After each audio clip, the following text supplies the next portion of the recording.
اور یہ کانسٹیٹیوشن کے مطابق ہے. کوئی انلیگلٹی نہیں ہے اس میں, کوئی انلیگلٹی نہیں ہے, کوئی انکانسٹیٹیوشنلٹی نہیں ہے اس میں جی. مگر وہ جو ہے یہ ڈسٹربنسز سے لوگ مارے جا رہے تھے, قتل و غارت ہو رہا تھا. اچھا دکانیں پراپرٹیز وغیرہ وہ ان کو آگ لگائی جا رہی تھی. اس سچویشن کو کنٹرول کرنے کے لیے وہ جو پروویژن ہے کانسٹیٹیوشن میں اس کے مطابق فوج بلا لی گئی.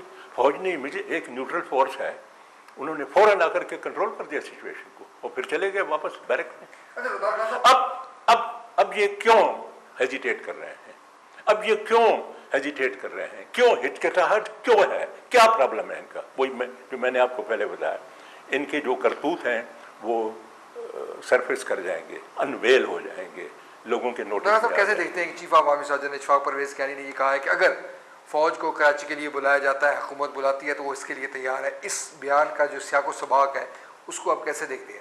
یہ تو ان کا دیکھیں نا, یہ اس کا جواب تھا جو رحمان ملک نے کہا تھا, نہیں نہیں نہیں نہیں نہیں نہیں, فوج جو ہے وہ تو ان کے they have too much on their plate, وہ تو ٹرائبل ایریا میں بزی وار فلانا ڈمکانا اگینسٹ ٹیرر وغیرہ میں وہ مصروف ہیں. اس کا جواب آرمی چیف نے دے دیا, ہم تیار ہیں کراچی میں سچویشن کنٹرول کرنے کے لیے, ہم تیار ہیں, لیکن حکم ہمیں آئے گا فیڈرل گورنمنٹ کی طرف سے.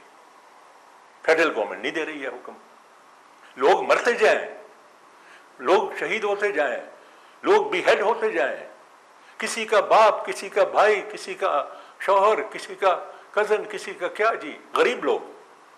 وی ڈونٹ کیئر. یہ جو گورنمنٹ ہے, میں آپ کو بتاتا ہوں, پاور جو ان پاور ہے کراچی میں یا یہاں سینٹر میں, maintenance of law and order, protection citizens کی پراپرٹی, ان کی پرسن, ان کی آنر کی پروٹیکشن ان کا ٹاپ پرائرٹی نہیں ہے جی, نہیں ہے. ان کی پرائرٹی ہے لوٹ اینڈ پلنڈر جی.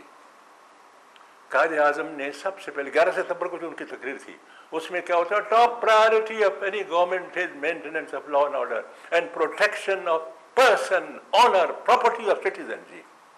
جو گورنمنٹ یہ مینٹین نہیں کر سکتی ہے, جو گورنمنٹ لوگوں کو یہ تحفظ نہیں دے سکتی ہے, وہ گورنمنٹ جو ہے it loses legitimacy. It has no right to rule, it has no right to role.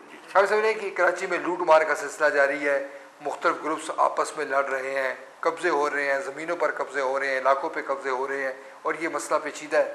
اور کوئی اس کو کوئی وہ کہتے ہیں نہیں جی فوج کو مت بلاؤ. وہ بھائی فوج تو آتی ہے in accordance with the constitution.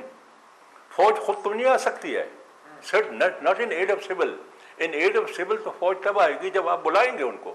آپ کب بلائیں گے ان کو؟ اور کتنے بے گناہ لوگ, مرد, خواتین, بوڑھے, جوان مارے جائیں گے, بی ہیڈ ہوں گے کراچی جب آپ. صاحب یہ جو کراچی میں لسانی بنیادوں پر تقسیم ہمیں نظر آ رہی ہے, مسئلے کا حل کیا ہے؟ کس طرح سے اس مسئلے کو مستقل بنیادوں پر حل کیا جا سکتا ہے؟ دیکھیں نا جی, ہندوستان میں بھی یہی بات ہے, اور انہوں نے تو بلکہ یہ کر دیا ہے کہ لسانی بیسس کے اوپر انہوں نے صوبے بنا دیے ہیں جی, تمام all over India linguistic basis کے اوپر انہوں نے صوبے بنا. اور خیریت ہے, پروونسز بھی ٹھیک چل رہے ہیں, انڈین فیڈریشن بھی ٹھیک چل رہا ہے, انڈین یونین بھی ٹھیک چل رہا ہے. تو اگر یہ تو ایک پولیٹیکل ایشو ہے نا جی, اس کا تو چاہیے کہ یہ پولیٹیکل پارٹیز والے جو ہیں جب یہ کلنگ ولنگ وغیرہ اور لا اینڈ آرڈر کنٹرول ہو جائے, اور میں پھر دوبارہ کہتا ہوں کہ یہ فوج کی آنے کے بغیر نہیں ہو سکتا, اس کے بعد ان کو چاہیے کہ یہ اپنے پارٹی انٹرسٹ کو چھوڑ دیں, پاکستان کا خیال کریں اور نیشنل کنسنسس ڈیولپ کریں کہ ہم یہ جو لسانی ایشو ہے اردو اور نان اردو اور سندھی اور یہ اور وہ جو ہے, اب تو وہ دوسری بات بھی شروع ہو گئی ہے نا کہ جی اور صوبے بناؤ. یہ ہم آپ نے بات کی کہ لسانی بنیادوں پر ہندوستان میں صوبے بنائے گئے ہیں, بڑے پرامن طور پر رہ رہے ہیں, اور ہمارے ہاں جب یہ ایسی بات کی جاتی ہے تو کہا جاتا ہے نہیں زبان کی بنیاد پر صوبہ نہیں بنے گا. ویسٹڈ انٹرسٹ ہیں, اگر اور صوبے بن گئے تو ان کی ذمہ داری تو ختم ہو جائے گی, وہ تو نیرو ڈاؤن ہو جائے گی, وہ تو ریسٹرکٹ ہو جائے گی جو ان کا اپنا صوبہ ہوگا. اب تو بڑے صوبہ ہے, میجورٹی ان کی ہے, اور جو جہاں پہ ان کی میجورٹی نہیں ہے وہ جانے اور ان کا کام جانے جی, دے کوڈنٹ کیئر لیس. ہم سمجھتے ہیں رینجرز کی وجہ سے مسئلہ حل ہو جائے گا. یہ بھی کہا جا رہا ہے کہ یہ جو ہماری پولیس ہے اس سے زیادہ ٹرینڈ لوگ ہیں, زیادہ جو ان لوگوں کی ٹریننگ زیادہ ہے, زیادہ بہتر انداز میں اس مسئلے کو حل کر سکتے ہیں؟ رینجر جو ہے وہ سول آرم فورس ہے, یہ فوج نہیں ہے. Ranger is like frontier constabulary. Frontier constabulary جو اب یہ کہہ رہے ہیں نا رحمان ملک کہ میں نے 1000 جوان جو ہیں فرنٹیئر کنسٹیبلری کے کراچی میں نے روانہ کر دیے, ان کے جانے سے کیا فرق پڑتا ہے؟ وہ تو اب یہ تو بنائی گئی تھی بارڈر کو سپروائز کرنے کے لیے اور بارڈر کی پروٹیکشن کے لیے کہ وہاں سے کوئی اسمگلنگ وغیرہ نہ ہو, اس قسم کی چیزوں کے لیے.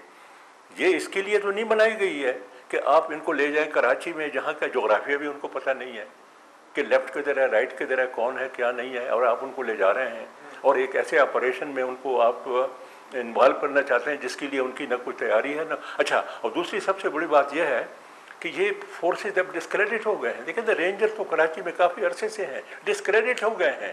جو کیا کیا انہوں نے اس کے ساتھ, وہ جو بے گناہ آدمی تھا جو ہی واز پلیڈنگ کہ خدا کے لیے مجھے مت مارو جی, اس کے بعد آپ ایکسپیکٹ کرتے ہیں کہ یہ رینجر جو ہے یہ سندھ کی کراچی کی سچویشن کو کنٹرول کر لے گی؟ The only force which can control it is the army جی.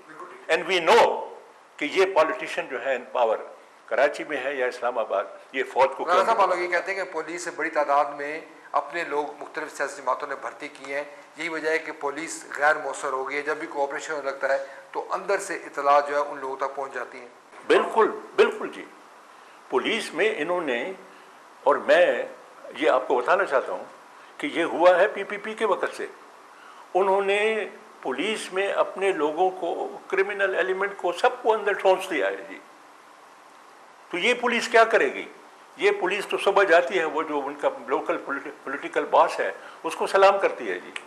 یہ سپرنٹینڈنٹ پولیس کے آرڈر کو تو نہیں مانتی ہے, اور نہ آئی جی پولیس کراچی کی بات کو مانتی ہے. یہ تو اپنے پولیٹیکل باس کے ساتھ بیٹھے رہتے ہیں ہر وقت, جو بھی وہ کہتا ہے وہی کرتے رہ جاتے ہیں. عدنان خان صاحب ہم یہاں پر مختصر بریک لیں گے. ناظرین, عدنان خان صاحب کو یہ کہنا ہے کہ لسانی بنیادوں پر جو تقسیم کا عمل ہے اس سے کراچی کی تاریخ اس میں گواہ ہے. مختلف ہمارے حکمرانوں نے ایسے اقدامات کیے جس کی وجہ سے یہ مسئلہ بڑھا. ان کا یہ بھی کہنا ہے کہ محترمہ فاطمہ جناح کے دور سے شروع ہونے والا یہ مسئلہ اب پیچیدہ شکل اختیار کر گیا ہے. ان کا یہ بھی کہنا ہے کہ موجودہ جو حکمران ہیں وہ اس مسئلے کو کبھی حل کر نہیں پائیں گے کیونکہ ان کے اپنے مفادات ہیں. وہ پارٹ آف سلوشن نہیں ہے بلکہ پارٹ آف پرابلم ہے. زیادہ ضرورت اس بات کی ہے کہ جب تک فوج کو نہیں بلایا جائے گا اس وقت تک یہ مسئلہ حل نہیں ہوگا. ہمارے پروگرام مسئلہ جاری ہے, ہم یہاں مختصر بریک لیتے ہیں, بریک کے بعد دوبارہ حاضر ہوں گے.